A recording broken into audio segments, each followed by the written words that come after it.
Dulu kalau latihan balet kan kelihatan ya badannya. Pantatnya gedean ya. Pahanya gemukan ya gitu. Itu diteriakin tuh sama guru. Oh gitu. Di depan kelas gitu. Jadi yang kayak taraf ukurnya tahu atau enggak badan aku membesar atau enggak ya itu guru aku gitu kalau lagi latihan gitu. Jadi itu yang bikin insecure banget. Mungkin ini ya mindsetnya jadi lebih mensyukuri apa yang gue punya. Apa yang gue masih punya. Bahkan dalam kondisi sakit tadi, apa yang gue masih punya, bahwa I still have my family, I still have a home, I still have pekerjaan juga gitu. Jadi dengan mengubah mindset bahwa ada hal yang gue masih bisa syukurin, itulah yang gue anggap bahwa itu worth dalam diri gue, itu worth dalam hidup gue, yang gue jangan malah jadi mengesampingkan itu. Astaga. Ada Aneh.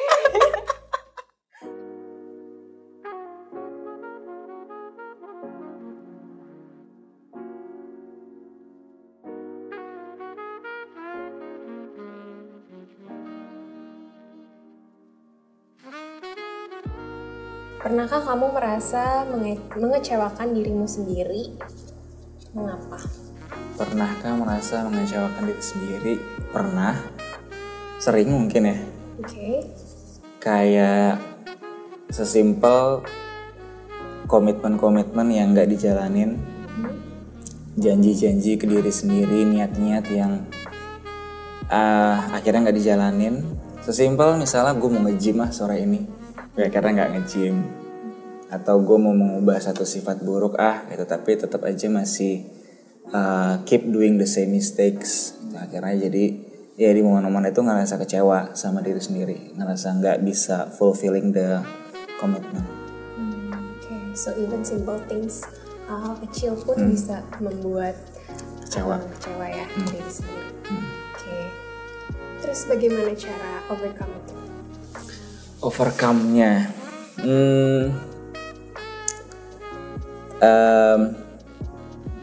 basically mungkin pertama mikir dulu ya kenapa nggak ngelakuin gitu. Kalau misalnya sesimpel karena malas atau apa, ya udah lebih diniatin ke depannya. Jangan terlalu tenggelam pada kekecewaan, jangan terlalu blaming diri sendiri, move on aja gitu. Oke, jadi kuncinya adalah tidak terlalu menyalahkan diri sendiri, karena kalau terlalu tenggelam justru di situ yang susah untuk move forwardnya gitu ya. Betul. Oke. Notes-nya apa? Notes-nya, setiap orang pasti punya kekurangan dan setiap orang pasti pernah mengecewakan diri sendiri. Tapi di satu sisi kita bisa refleksi untuk menyadari penyebabnya dan melakukan sesuatu untuk bangkit serta menghindari kejadian sama terulang lagi. Ya sama lah ya, kayak yang tadi kakak bilang ya. Betul. Oke, dare-nya ya. Izinkan teman-temanmu memberikan semangat dan dukungan akan hal tersebut. So I have to. Iya. Kayak semangat ya. Gak ikhlas banget, gak semangat. Semangat, jangan mudah kecewa dengan diri sendiri ya. Move on. Thank you. Sekarang gue ya.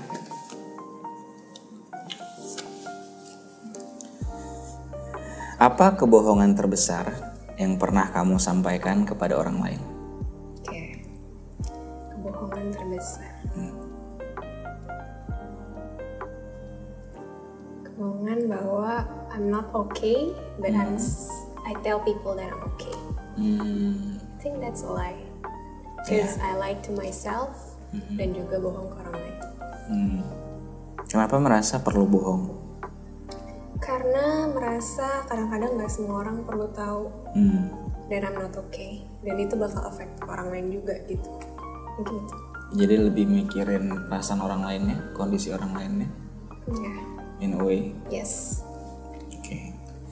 Note, kebohongan mungkin menyelamatkan kita di masa sekarang, tapi kita tidak bisa terus bergantung pada kebohongan sampai ke masa yang akan datang. Jadi mulailah jujur pada diri sendiri dan jujur kepada orang lain.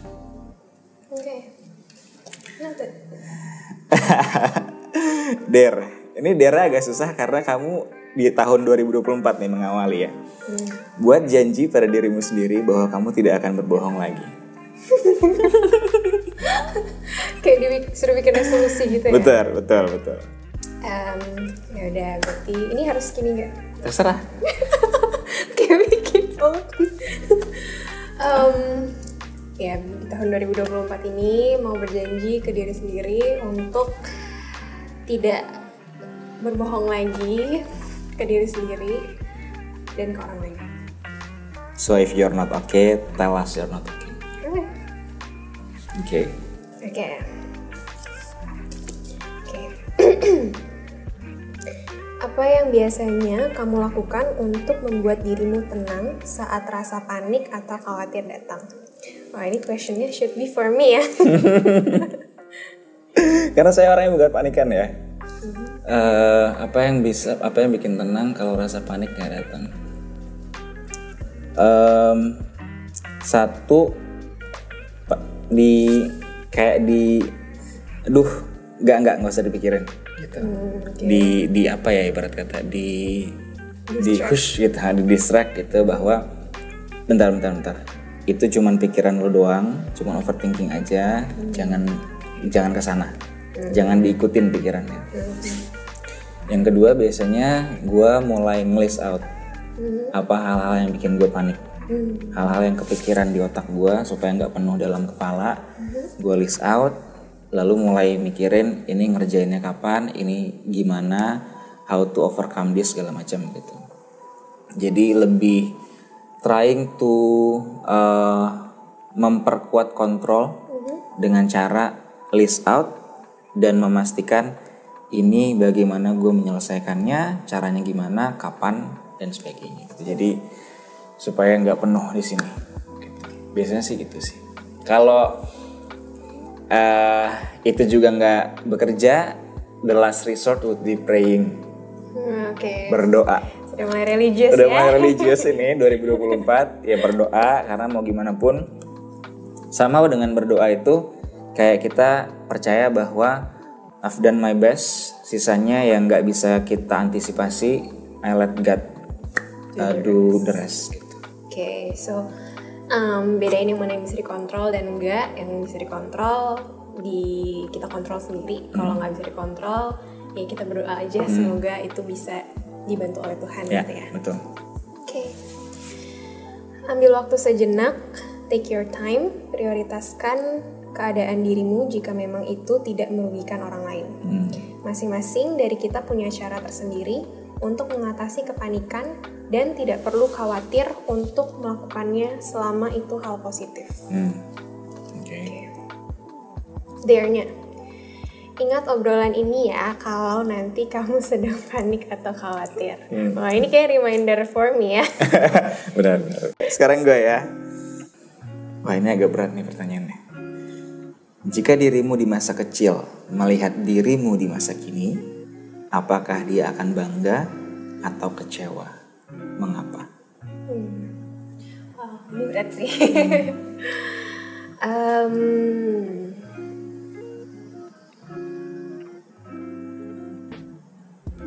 Mungkin ada bangga, ada kecewanya juga. Kalau kecewanya dulu ya. Kalau kecewanya mungkin karena apa yang si anak kecil itu inginkan, kecil itu inginkan, mungkin tidak terjadi sekarang. She wanted to be a doctor, tapi sekarang jadinya yang lain. Mungkin itu salah satu yang bikin dia kecewa ya. Tapi I would say she must be proud juga, karena kecil itu bocah banget ya, kayaknya gak bisa kontrol emosi, semua maunya dia dan segala macamnya gitu. Kayaknya I would say kayak yang sekarang sudah lebih bisa mengontrol itu gitu. Dan kayaknya kayak kecil akan look up to it gitu. Jadi mungkin itu yang jadi role model ya. Menjadi yang membuat dia bangga itu. Itu dokternya dokter hewan apa dokter manusia? Dokter bedah sih. Dokter bedah? Kenapa? Gak tau, suka aja. Suka aja dengan hal-hal bukannya yang... serem ya? Enggak kayak sih. ngebedah? Enggak sih, justru kayak interesting. Oke. Mau saya bedah? Aduh, jangan. Tapi sekarang ngebedah loh. Ngebedah psikologi. Iya kan? Membedah pikiran orang. Ya, iya benar juga sih. Oke, note-nya adalah you have come a long way and you will have a long way ahead of you. Apapun kebanggaan atau kekecewaannya, percayalah, kita dapat terus berkembang dan mencapai keberhasilan di masa depan. Teruslah kejar mimpimu. Meskipun mungkin kalau jadi dokter udah susah ya kalau sekarang ya. Udah gak mau lagi. Oke. Nih, dare-nya. Say this out loud. Aku bangga akan diriku dan aku akan terus berkembang menjadi versi terbaik diriku. Oke. Dari tadi bagian saya agak gini semua ya dare-nya. Kayak aku bangga dengan diriku dan aku akan menjadi versi terbaik dari diriku. Men, apalagi 2024 ya. Yes. Men, ya lanjut. 24 yo. Aduh, ganti nih. Kenapa? Enggak, jawabannya pasti. Kenapa? Enggak boleh. This one ya. Oke. Boleh kan? Oke. Apakah ada masa-masa ketika kamu merasa bahwa diri kamu tidak berharga? Ceritakan pengalaman tersebut. Ada. Di tahun lalu di 2023 sekitar 2 minggu itu sakit, dirawat di rumah sakit. Dan selama sebulan setengah itu nggak bisa berfungsi secara normal. Bahkan kayak hari demi hari tuh ada ketakutan, gue bisa berfungsi normal nggak ya hari ini, atau gue akan dapat serangan sakit. Waktu itu kan gue migrain parah banget. Jadi selama 1,5 bulan itu nggak bisa berfungsi dengan normal, kerjaan juga ya nggak kerja akhirnya gitu kan, karena cuti sakit. Dan selama 1,5 bulan itu mencoba untuk ketika udah mulai kerja lagi, coba untuk kerja, tapi somehow terbatas banget. Dikit-dikit udah langsung capek, pusing, segala macem, jadi nggak bisa ngapa-ngapain juga. Karena gue tipe orang yang, dan ini sebetulnya nggak baik dan I'm trying to figure it out. Tipe orang yang put my value on my performance. Jadi seberapa worth-nya gue itu tergantung pada seberapa gue perform dalam pekerjaan dan sebagainya. Nah, ketika 1,5 bulan itu gue nggak bisa kerja, gue nggak bisa perform, artinya gue merasa I'm not worth it, I'm not valuable, I'm worthless gitu. Jadi akhirnya di situ merasa nggak berharga gitu sebagai manusia. Yang akhirnya mendatangkan banyak perasaan insecurity lainnya, perasaan akan tergantikan lah apa segala macam yang nggak enak banget waktu itu gitu. Ya itu pertanyaan itu kan ya, kapan momen-momen merasa nggak berharga? Ya itu sih momen itu. Oke.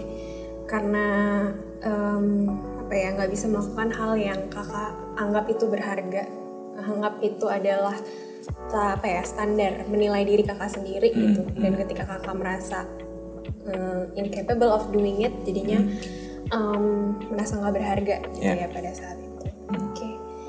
Terus gimana caranya akhirnya bangkit dari rasa nggak berharga itu?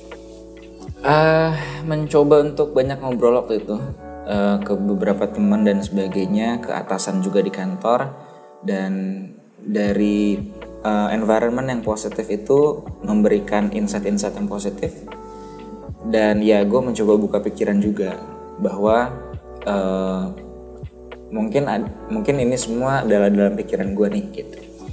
Jadi ketika mendengar insight-insight positif dari teman kerja, atasan dan sebagainya, lingkungan, ya udah mencoba untuk mengubah mindsetnya. No, your worth is more than this. Your worth as a person lebih dari your performance sebagai orang kantoran dan sebagainya gitu. Jadi lebih fokus ke sana, mindsetnya diubah, dan trying to focus on what matters dulu, yaitu get back on my feet kan, karena kan waktu lagi sakit gitu.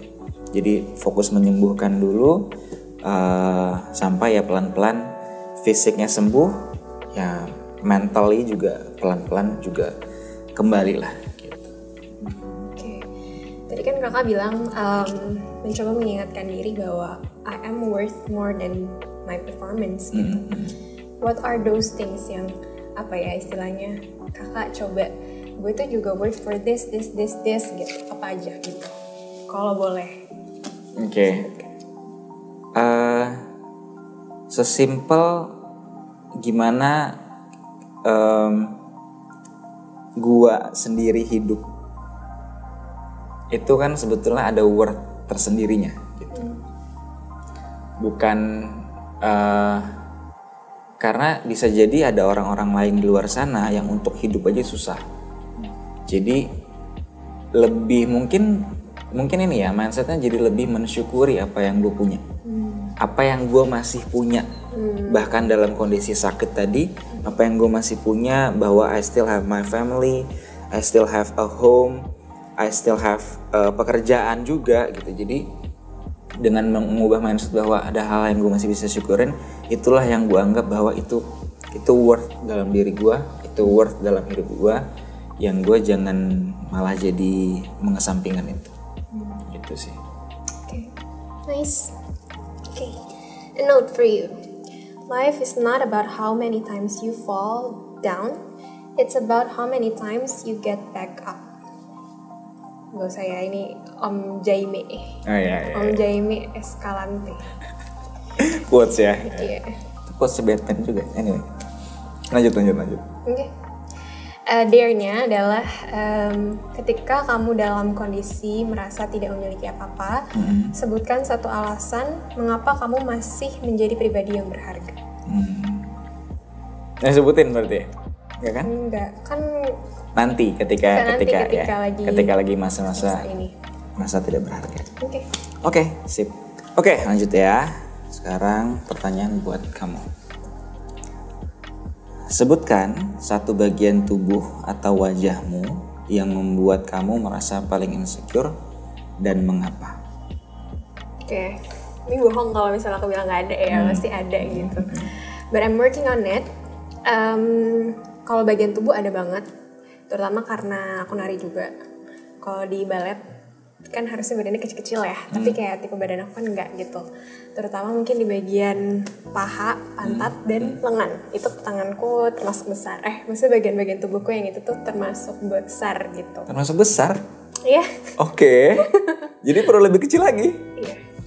Harusnya kalau nari ya. Jadi itu sih yang bikin insecure banget. Dulu apalagi gitu. Dulu gak pede pakai celana pendek, gak pede pakai legging, celana ketat gitu-gitu karena setiap kali pakai baju-baju kayak gitu tuh kelihatannya besar banget gitu. Tapi kayak kalau sekarang sih sudah lebih yang kayak ya udahlah gitu. Banyak orang yang lebih besar kok gitu. Atau mungkin kayaknya itu justru aset deh gitu. Jadi udah lebih yang udah lebih bisa menyayangi bagian-bagian itu. Gitu. Kalau muka nggak ada sih ya. I'm pretty and I know it. Sombong banget. Nggak. Tadi pertanyaan ini di skip buat gue loh, tapi dia sendiri malah ngesombongin sendiri. Oke. Ada. Sempat ada masanya ada merasa insecure dengan apa ya waktu itu kayak waktu itu nggak ada. Beneran ini nggak ada. Oke. Lupa. Tapi dulu sempet ada masa-masa aku merasa insecure dengan muka juga. Kayak alis deh dulu. Alis sama apa ya? Sama gigi dulu mungkin itu. Tapi kayaknya sekarang enggak sih. I'm pretty annoying. Betulnya gue baru sadar. Kamu punya tai lalat di sini? Iya. Ini nggak tahu dulu waktu kecil nggak ada. Oke. Baru tumbuh kayak ketika aku SMA gitu deh. Oh gitu. Tapi atau mungkin waktu kecil tuh nggak nyadar gitu. Tapi itu nggak bikin insecure? Enggak ya? Enggak sih, karena kayak kenapa harus bikin insecure? Oh ya, siapa tau kayak noda hitam gitu enggak? Kayak. Oke. Terus tadi yang soal tubuh tadi, bagian tubuh yang insecure. Jadi akhirnya mengubah sudut pandang bahwa it's not that bad kok gitu. Atau ada proses yang kamu laluin untuk lebih secure akan hal itu? Ada proses pastinya. Tapi aku lupa exactly-nya sebenarnya apa yang aku lakukan pada saat itu. Karena dulu separah itu gitu, karena kayak merasa gemukan, ini gede banget gitu. Karena kan dulu kalau latihan balet kan kelihatan ya badannya, pantatnya gedean ya, pahanya gemukan ya gitu. Itu diteriakin tuh sama guru gitu. Di depan kelas gitu. Jadi yang kayak taraf ukurnya tahu atau enggak badan aku membesar atau enggak ya itu guru aku gitu kalau lagi latihan gitu. Jadi itu yang bikin insecure banget. Tapi kan mungkin dulu karena ini sih masih ada ambisi untuk mengejar nari inilah gitu. Kalau sekarang kan ya nari tapi itu for fun gitu kan. Jadi kayak ya masih ada sih, bahkan kalau misalnya mau show gitu terus aku merasa gemukan, aku gedean deh kayaknya, itu masih ada insecure-nya kayak. Tapi lebih pola pikirnya adalah gue narinya nggak nyaman nanti, berat gitu, bukan untuk nggak kelihatan bagus gitu. Okay. Terus kayak mencoba untuk ini sih embracing pakai pakaian yang kayaknya modelnya itu bagus juga di tubuh aku. Jadi ketika aku melihat diriku di kaca, I like it. I like you. Oke. Tapi berarti faktor lingkungan juga berpengaruh ya, karena tadi in this case, di kasusnya kamu ada gurunya yang kemudian nge-point out, ini gedean ya gitu. Yang somehow ya membuat kamu jadi merasa bahwa oh ini salah nih gue. Oh ini nggak bener nih, ini nggak bagus nih. Betul. Itu benar sih, faktor lingkungan banget. Karena satu guru yang teriakin itu, dua misalnya kita punya teman di kelas balet yang badannya lebih bagus gitu. Itu kayak comparing gitu jadinya, aduh dia badannya bagus gitu. Tapi satu lagi yang membuat aku mengubah mindset adalah badan bagus belum tentu narinya bagus kok. Kayak gitu. Jadi kayak aku mulai merasa kayak gue juga bisa nari bagus badan gue tapi nggak sebagus itu gitu. Jadi mulai mengubahnya itu gitu. Ya. Dan yang what matters more tentu yang dance yang lebih bagus kan, narinya yang bagus. Oke. Insecurity kills out all that is beautiful, kalau kata Demi Lovato. Oke.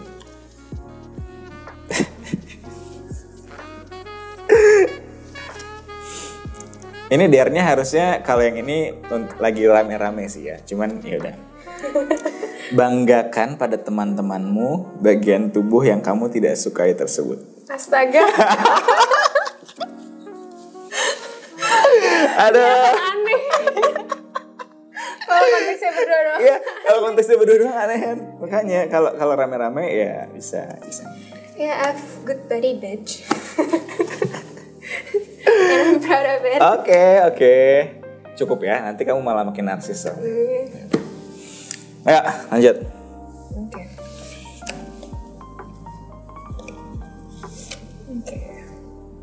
Oke, apa perasaanmu jika ada orang asing yang tidak kamu kenal yang memberikan komentar negatif atau persepsi negatif tentang diri kamu?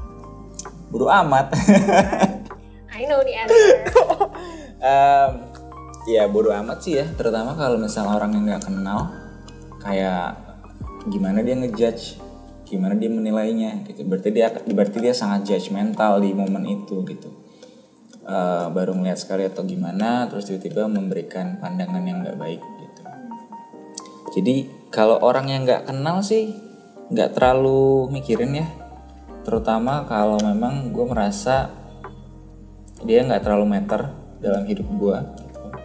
Jadi ya bodo amat, di iniin aja. Paling lebih kayak misalnya nih, kalau dia ngomong sesuatu misalnya ya, kan sebagai konsultan kan sehari-harinya ngajar di kelas. Kalau ada peserta yang kemudian memberikan feedback misalnya langsung ataupun nggak langsung, ya itu direfleksikan lah gitu. Kayak feedbacknya bagus nih untuk improvement gue juga, itu gue biasanya refleksikan atau double check ke sesama teman konsultan atau ke atasan, apakah betul feedback ini gitu. Karena kalau itu kan ada poin validnya. Tapi kalau misalnya feedbacknya juga yang nggak membangun, hanya mau menjatuhkan aja gitu, ya nggak terlalu mikirin sih. Haters gonna hate. Oke, nah ini kebetulan note-nya bentuknya adalah QR code. Kita akan scan bareng-bareng. Oke, kita coba dia ke mana? Scan. Oke, ternyata mengarahkan ke YouTube video. Ada sesuatu yang sebetulnya kita terkena di situ, ya seakan-akan kita bilang, oke deh, memang gue nggak asik sebagai teman, tuh kan, jadinya dosa lagi nih omongannya, omongan kita dosa lagi ke kita. Jadi sekali lagi, saat kita baper, pada saat kita take things personally, itu sebetulnya kita mulai sebagian menyetujui tanpa disadari apa yang terjadi. Tapi apa sih yang paling menyebabkan baperan? Teori dikit boleh ya teman-teman. Self-esteem. Self-esteem itu paling sering diblurkan sama self-confidence. Bedanya apa? Kalau self-esteem itu Anda menghargai diri Anda, ya. The capacity to like and love oneself. Ini videonya 3 menit ya, video cuplikan dari webinar dari Daily Meaning. Webinarnya judulnya No Baper Baper Club. Waktu itu dibawakan oleh Pak Alexander Sriyono. Intinya ngasih tahu bagaimana supaya nggak baperan, bagaimana supaya juga punya self esteem yang cukup tinggi, sehingga kalau ada orang lain yang memberikan kalimat negatif, pandangan negatif, kita nggak langsung gampang baperan gitu. Oke. Karena baper sesungguhnya karena ada yang belum selesai. Betul. Karena ada insecurity dalam diri sendiri. Oke. Dare-nya apa? Dare-nya screenshot dan upload cuplikan dari video tersebut ke media sosial kamu dengan pesan atau insight yang mau kamu sampaikan ke teman-teman. Oke, nanti akan di screenshot. Oke. Kita cari ya. Story-nya ada atau enggak nih? Okay. Berarti sekarang gue ya. Nanya ke Kay. Ini menarik sih. Apakah kamu malu mengakui jika kamu membutuhkan pertolongan? Mengapa? This is interesting. Malu sih, mungkin malu sih, tapi tidak dalam bentuk malu. Gimana ya? Gimana maksudnya tuh? Ada satu rasa dalam diri kayak aku nggak mau merepotkan orang lain. Itu sih. Jadi itu yang membuat aku hesitant untuk minta tolong sama orang lain. Kalau ditanya malu atau enggak ya, sebenarnya bukan malu juga sih, lebih yang karena nggak enakan gitu, kayak kayaknya gue ngerepotin deh, kayaknya gue ini deh gitu. Jadi kalau malu bukan malu sebenarnya, arahnya lebih nggak enakan gitu. Nggak enakan dan nggak mau merepotkan orang lain. Sebenarnya itu. Tapi itu kamu merasa something yang perlu diubah nggak? Somehow iya sih. Apalagi mungkin dalam konteks kerjaan ya. Karena nggak semua hal bisa dilakukan sendiri. Harus ada hal-hal yang mungkin perlu bantuan juga, perlu kerja sama orang lain juga gitu. Dan gak enakannya tadi, atau mungkin kayak nggak mau merepotkannya tadi, itu kan justru akan merepotkan orang lain lagi yang lebih besar atau ke diri sendiri justru gitu kan. Jadi sebenarnya itu sesuatu yang perlu diubah, sesuatu yang perlu belajar, tahu porsi yang tepatnya kayak gimana. Itu sih. Kuncinya mungkin di porsi yang tepat tadi ya. Jadi kapan we do our best dulu, biar nggak dikit-dikit minta bantuan orang lain kan gitu ya. Tapi kapan kemudian ketika kita udah stuck atau gimana, ya kita minta bantuan orang lain. Terutama kalau memang sudah bagian orang tersebut juga untuk nge-support gitu kan. Note, mengakui meminta pertolongan bukanlah tanda bahwa kita lemah.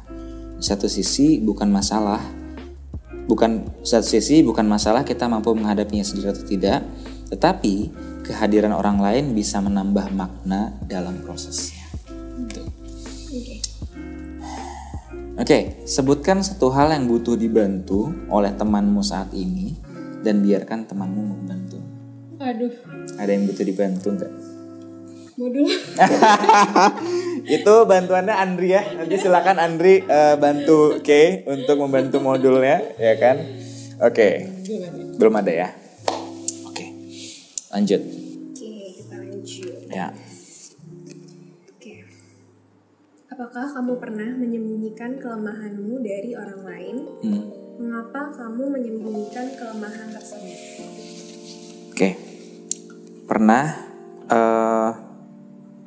karena satu mungkin nggak mau dilihat tidak mampu gitu ya, tidak mau dilihat lebih rendah gitu, makanya kelemahannya ditutupin. Di satu sisi mungkin ada momen-momen dimana I have to be the strong one, sehingga I cannot let myself to be weak atau to show weakness gitu, karena ya they rely on me, they depend on me gitu ya, jadi aku nggak bisa untuk menunjukkan kelemahan tadi. Atau ada momen juga dimana nggak mau merepotkan orang lain, jadi di momen sebetulnya ada kelemahan atau ketidakmampuan, tapi ya aku tetap bilang mampu, lebih untuk supaya nggak merepotkan orang lain gitu. Ya mungkin itu sih. Oke, jadi bisa jadi karena memang nggak mau kelihatan lemah, dua memang karena dituntut untuk terlihat kuat, dan yang ketiga karena nggak mau merepotkan orang lain gitu ya. Kalau yang pertama yang tidak mau terlihat lemah, berarti kan ada sangkut pautnya dengan diri sendiri, ngerasa kayaknya gue lemah nih kalau kayak gini, kayak kelihatan buruk nih kayak gini. Berarti ada sangkut pautnya juga dong sama self esteem kakak. Iya, betul. Jadi untuk apa ya? Untuk menutupi bahwa saat itu gue lagi merasa diri gue lagi kurang berharga nih atau kurang baik nih gitu ya. Bisa jadi. Iya, karena tambah mengakui lemah, tambah kayak nggak berharga gitu kan. Ya, bisa jadi. So it's actually emas. Itu poin pertama, kedua kan emas betul. Ya, betul. Oke. Kartu yang ini sama lagi, kita scan lagi bentar. Oke.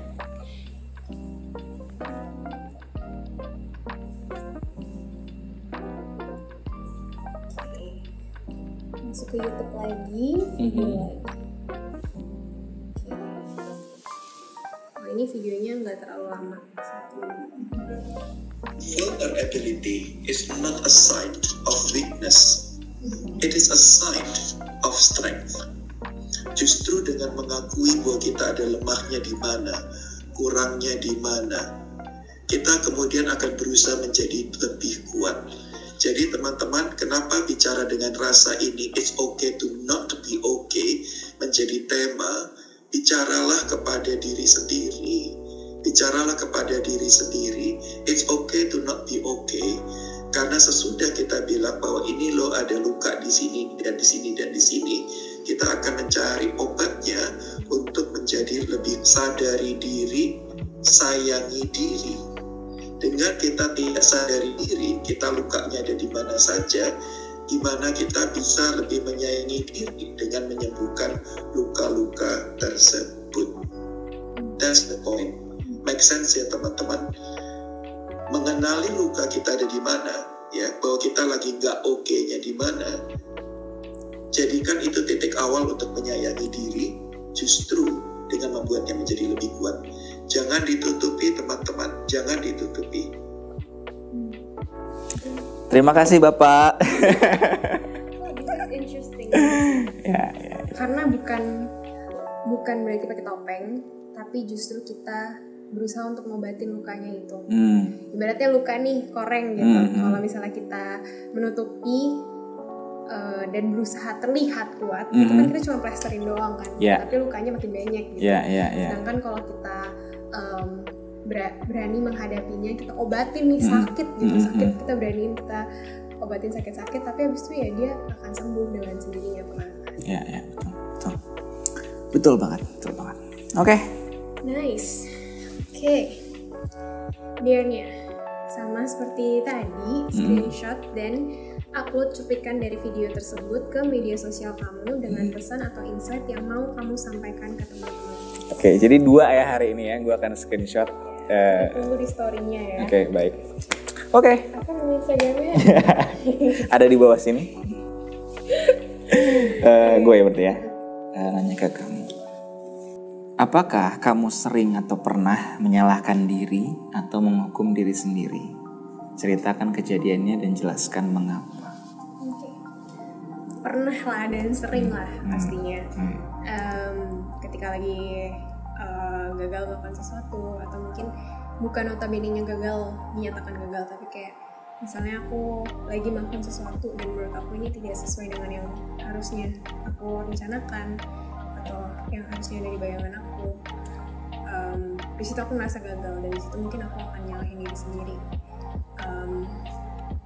Akan banyak jahat lah sama diri sendiri, kayak you're a failure gitu. Kenapa lo harus ada di sini gitu. Sebenarnya lebih ke kata-kata yang ada di dalam kepala sendiri sih. Mungkin kalau ketika aku cerita itu ke orang lain, orang lain nggak ngomong hal yang sama, itu sebenarnya dalam diri sendiri. Gitu. Atau mungkin nggak konteks gagal aja sih, tapi misalnya aku merasa seharusnya aku menjadi orang yang seperti apa, tapi aku tidak seperti itu nyatanya gitu. Di situ juga aku merasa gagal gitu. Kadang-kadang merasa ya gagal sih, dalam kata besarnya adalah gagal gitu. Itu jadi nyalahin diri sendiri, jadi yang kenapa sih lo nggak bisa gitu. Lo udah tahu gimana, lo udah tahu harus apa, lo udah tahu lo maunya apa, tapi kenapa lo nggak bisa kesana gitu. Salah di mana sih? Apalagi kalau konteksnya itu adalah hal-hal yang silly and stupid mistakes gitu.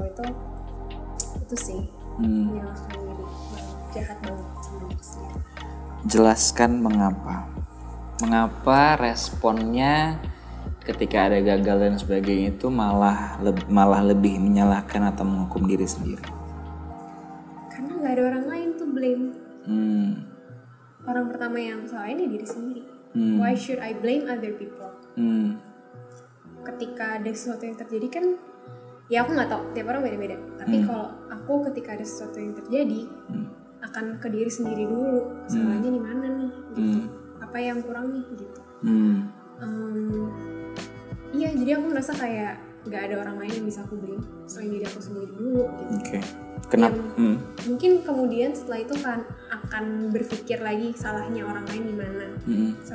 Bisa, misalnya kalau udah lebih jernih, bisa bedain nih mana yang salah diri sendiri, mana yang memang karena keadaan, mana yang mungkin bukan salah aku gitu. Tapi kan hal pertama yang akan direfleksikan ke diri sendiri. Kenapa merasa bahwa, atau bahkan sebagai respon pertama tuh, kenapa respon pertamanya merasa bahwa harus menyalahkan seseorang, dan karena nggak bisa nyalahin orang lain akhirnya diri sendiri yang disalahin? Karena kalau sesuatu terjadi, aku merasa harus ada yang bertanggung jawab akan hal itu. Nggak mungkin sesuatu itu terjadi dengan sendirinya, gitu kan? Pasti ada orang di balik itu. Siapa? So harus ada yang bisa responsible for it. Apalagi kalau konteksnya diri sendiri ya. Misalnya punya keinginan untuk A, B, C, tapi nggak tercapai A, B, C-nya. Siapa lagi yang mau disalahin? Especially ketika aku nggak bilang ke orang lain apa yang aku mau. So ya, itu sih. Oke. Terus biasanya gimana supaya nggak terjebak tuh, bahwa blaming yourself kan nanti jadinya nggak bagus ya. Supaya keluar dari keadaan menyalahkan, menghukum diri sendiri gimana? Unik sih cara aku, karena kadang-kadang aku cenderung untuk kayak menikmati blamingnya dulu, sampai kayak udah cukup gitu. Rasa rasa keselnya, rasa marahnya sama diri sendiri udah kesel banget. Baru setelah itu aku kayak harus ngapain nih abis ini gitu. Lo nggak bisa terusan di situ gitu. Ya nggak sampai kayak netepin deadline kapan harus stop blaming diri sendiri juga sih, tapi lebih kayak ya kalau aku ngerasa udah cukup nih, what's next? Masa harus terus-terusan melabelkan diri si anak penuh kesalahan kan enggak kan? Iya. What's next? Either learn from the mistake atau kayak ya jangan lakuin itu lagi gitu, cari cara lain. Menarik ya, jadi ada porsinya lahirnya dulu sampai puas, yang tentu nggak kebablasan gitu kan.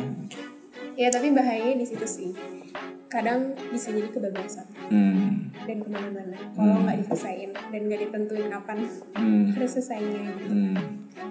Oke.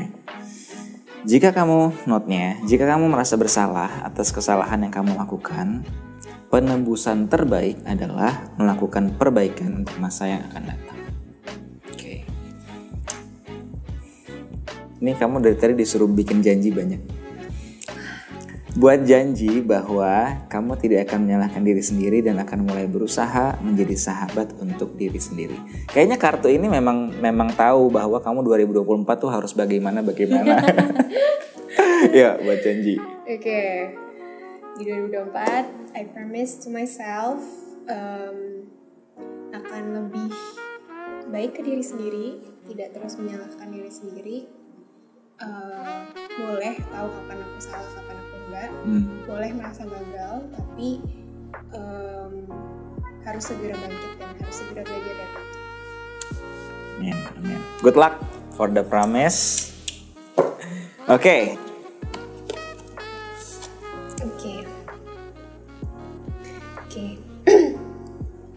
Apakah kamu pernah merasa tidak diterima atau merasa ditolak oleh lingkungan? Gak pernah ditolak sih. Bentar mikir dulu. Kan dulu waktu kuliah I was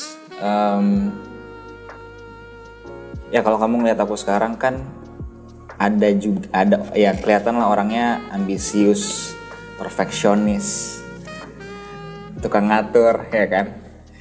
Jadi dulu di kuliah ya kayak gitu, let's say jadi ketua panitia apa segala macam gitu.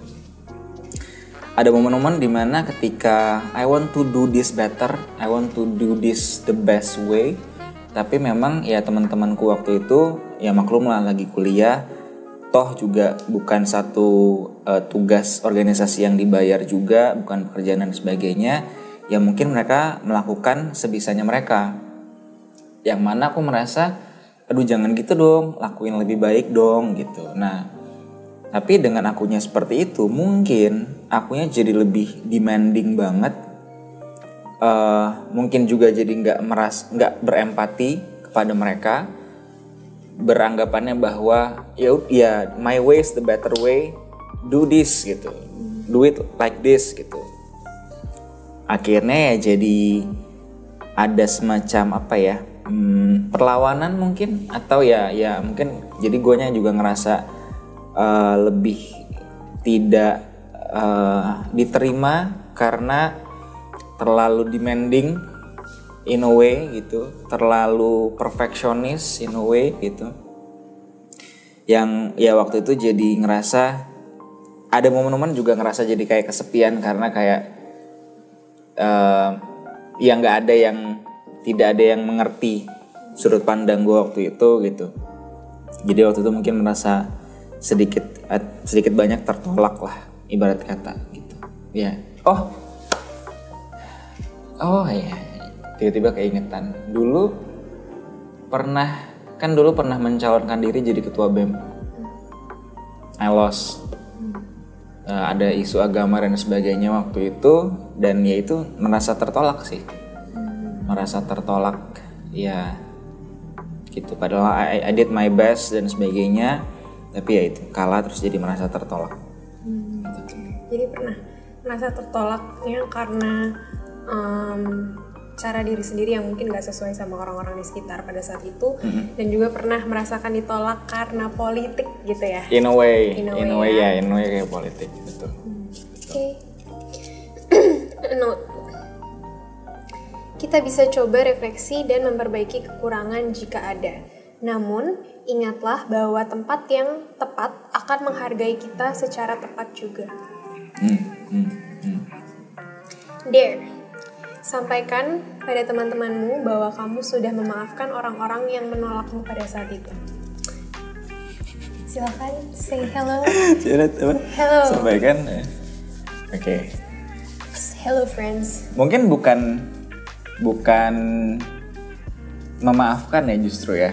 Karena in a way I was wrong juga gitu. Jadi mungkin lebih tepatnya adalah ya maaf kalau ada tindakan gue yang kurang tepat.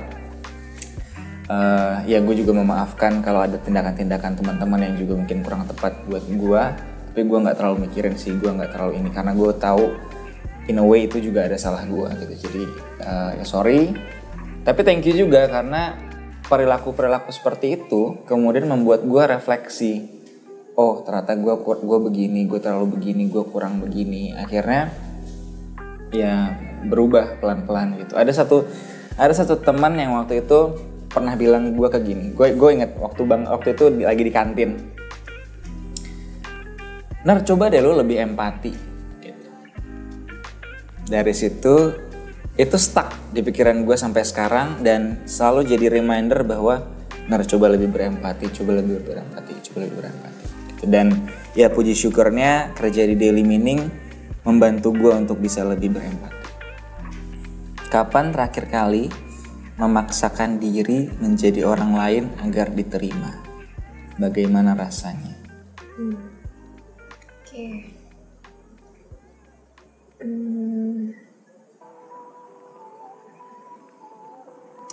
Ada beberapa kali sih sebenarnya. Salah satunya ketika lagi di salah satu tempat aku bekerja sebelum di sini. Pada saat itu orang-orangnya kayaknya memang bukan not my type of people gitu. Tapi kan mau gak mau harus mencoba membaur dan sebagainya gitu.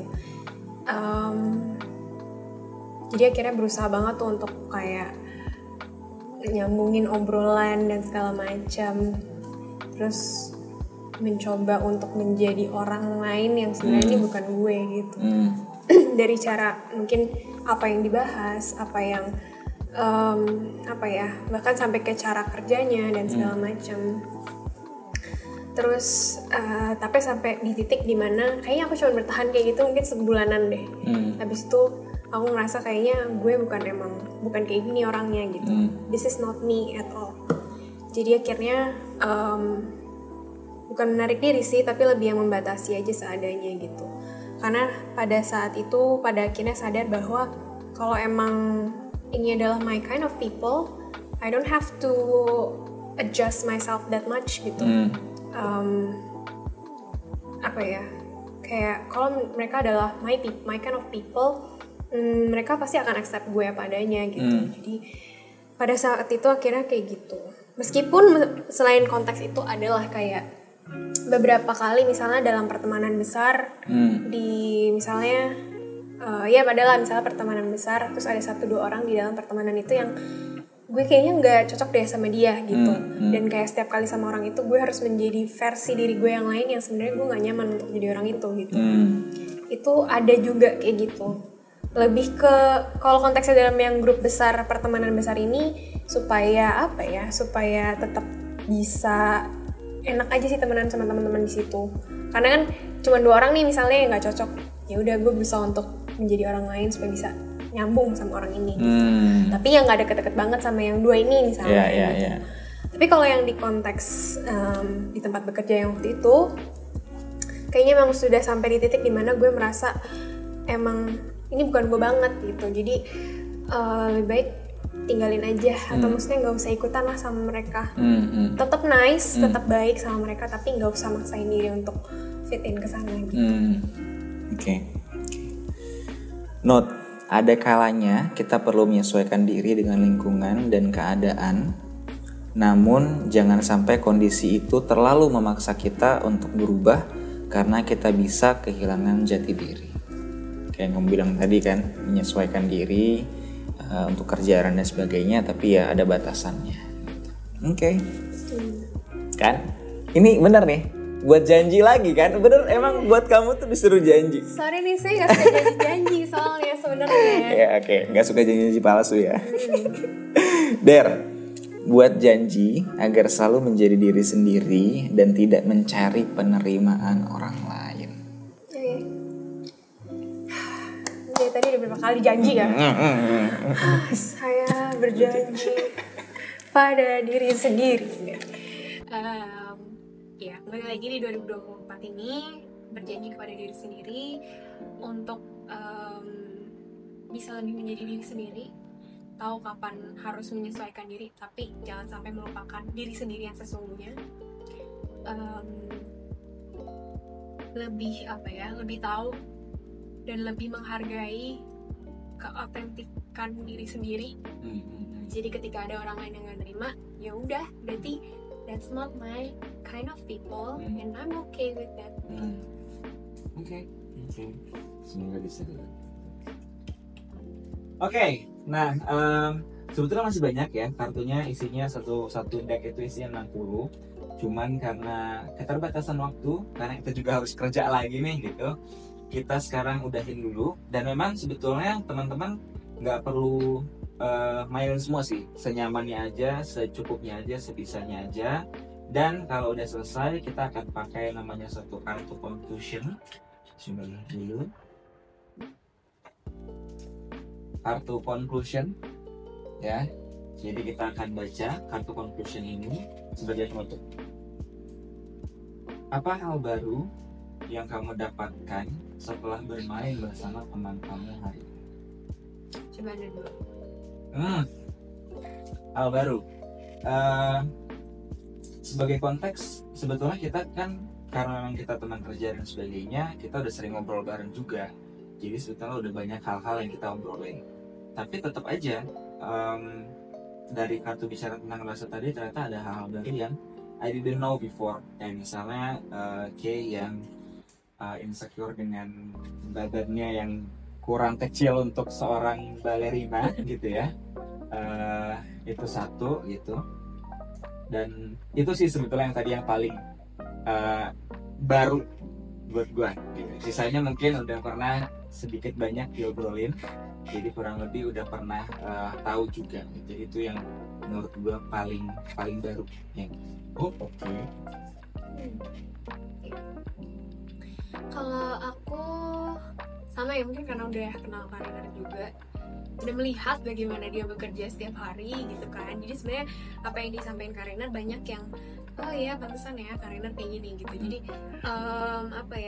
jadi dapat kayak validasi gitu, kayak kenapa selama ini Karina seperti ini gitu. Di sisi lain juga hal-hal barunya adalah kayak insight-insight yang kita temukan ketika baca notes-nya atau mungkin nonton video di notes-nya gitu. Betul. Insight-insight yang kayak dia juga ya karena ini nih gitu. Itu sih hal-halnya. Jadi dapat pembelajarannya nggak hanya dari masing-masing, tapi dari notes di kartunya ya. Oke. Ini ada notes juga. Dalam setiap kesempatan pasti ada pembelajaran yang bisa kita ambil. Dan dare-nya, sampaikan satu pesan yang ingin kamu sampaikan kepada teman kamu yang bermain bersama hari ini.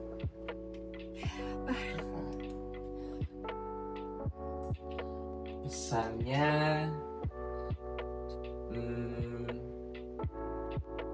mungkin aku ngambil dari salah satu kartu yang tadi kamu ambil terkait dengan Kay yang kecil akan melihat kamu seperti apa nih sekarang. Aku nggak ngambil sudut pandang Kay yang kecil, tapi aku ngambil dari sudut pandang Rainer yang melihat Kay di 2022 sebagai seorang intern. Kemudian sudah sampai ke 2023, kita jalanin dari April sampai Desember, dan kita memasuki 2024. Aku melihat Kay adalah seorang yang bertumbuh, berproses hari demi hari gitu, dan you have your own way to grow untuk ini juga terkait dengan insecurity gitu. Insecurity dalam diri kamu satu persatu selesaikan atau setidaknya sedikit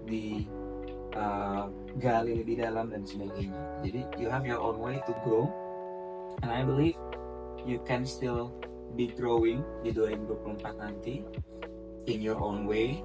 Dan tentunya kita semua di sini juga siap untuk membantu Kay juga untuk grow, baik itu dalam pekerjaan maupun personal, terutama terkait dengan insecurity. Itu we will help each other lah.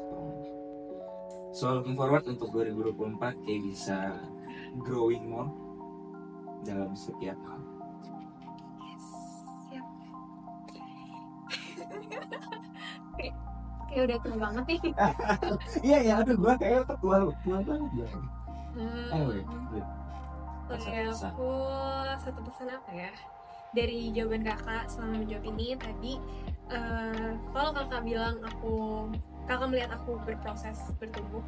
Kalau dari jawaban kakak, aku melihat itu adalah hasil dari pertumbuhannya kakak gitu sampai sekarang. Ngerti nggak? Jadi kayak mungkin yang dari jawaban kakak, bagaimana kakak menjelaskan apa yang udah kakak laluin, bagaimana kakak overcome all the struggles and stuff, itu adalah yang udah kakak lewatin gitu kan.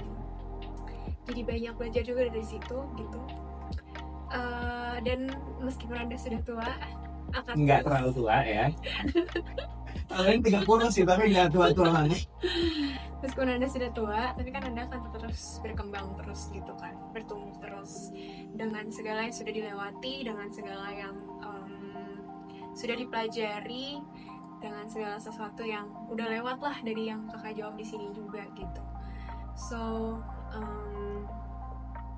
ya teruslah untuk terbuka untuk kesana, untuk berkembang kesana gitu. Bukan aku bilang positif ya, tapi kayak maksudnya mencoba mencari hal-hal baik lah dari segala proses yang dilewati terus, supaya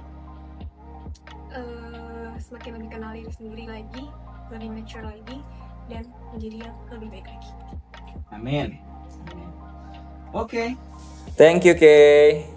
Selesai sudah main game bicara tentang rasa edisi insecurity. Kalau teman-teman mau beli juga langsung klik linknya, atau bisa juga ke Instagram @dailymeaning, langsung dicari aja bicara tentang rasa ya. Mudah-mudahan teman-teman 2024-nya juga lebih baik dan bisa terbantu juga dengan bicara tentang rasa untuk menggali insecurity diri sendiri, dan pelan-pelan teman-teman bisa pulih.